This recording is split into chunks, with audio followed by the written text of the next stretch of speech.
Hello friends, welcome back to our series on the Grand Canal.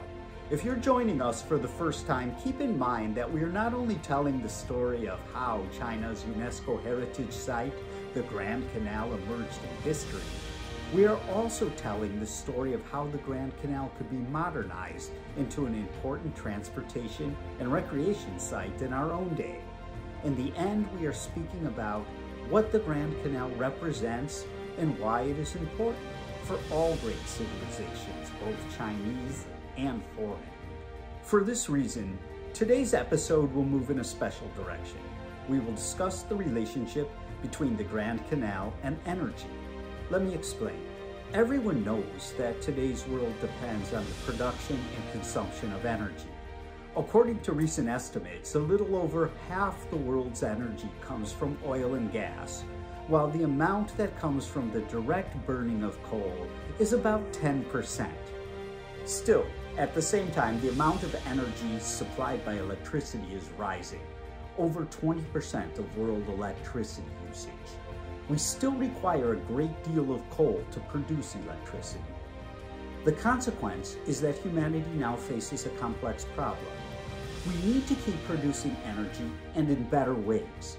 Everyone knows that burning very high amounts of fossil fuels does lasting harm to the environment.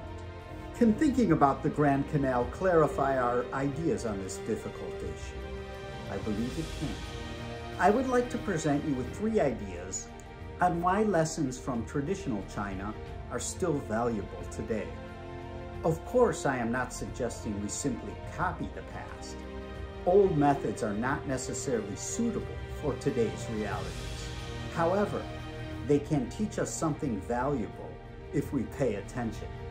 The first idea is to think of the Grand Canal as a system of energy, one that has the capacity to replenish itself. This is a good place to return and compare the Grand Canal to the even more famous Great Wall. Remember, I once told you the first time I visited the Great Wall, I felt uneasy and was not as interested as I was when I began to study the Grand Canal. This is because a wall as a military defense is designed to stop movement. It keeps things the same. Of course, if you consider the geography in the north of China, it makes military sense to keep things stable. Put simply, the Grand Canal cannot function without a complex calculation of inputs and outputs. Its presence over the hundreds of years taught people to think of agriculture, transportation, labor, and taxation as all part of a complex system. Hence, problems in one area guaranteed problems in other areas. As different as our situation is, the Grand Canal teaches us that the balance of energy and environment is not a simple thing. It is a system of energy, and it is necessary to take care of its parts in order to maintain the whole. This leads to a second idea. Physicists like to remind us that energy and motion are not 2 different things, but different forms of the same underlying patterns. This is not easy to understand, but makes sense when we apply it to human history. Cities are a basic driver of history. Without cities, humanity could not progress. However, most of the cities we know from history could not survive without the energy and motion of rivers. As we see from the Grand Canal, this energy and motion of water cannot be left alone, but must be organized into a system. At the least, there are too many people trying to grow food in one area and too many people waiting for food in another.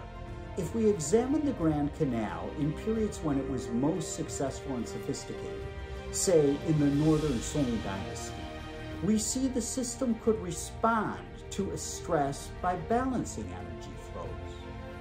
And here is a final idea. Even though we speak of a system as inputs and outputs, there is always something unpredictable about a system like the Grand Canal. The weather is always unpredictable in some ways, and our deep reliance on energy flows makes this unpredictability even more dangerous. One valuable lesson the Grand Canal has taught us is to pay close attention to changes in weather and to build in safeguards against drastic changes. I will provide more details about this topic next time.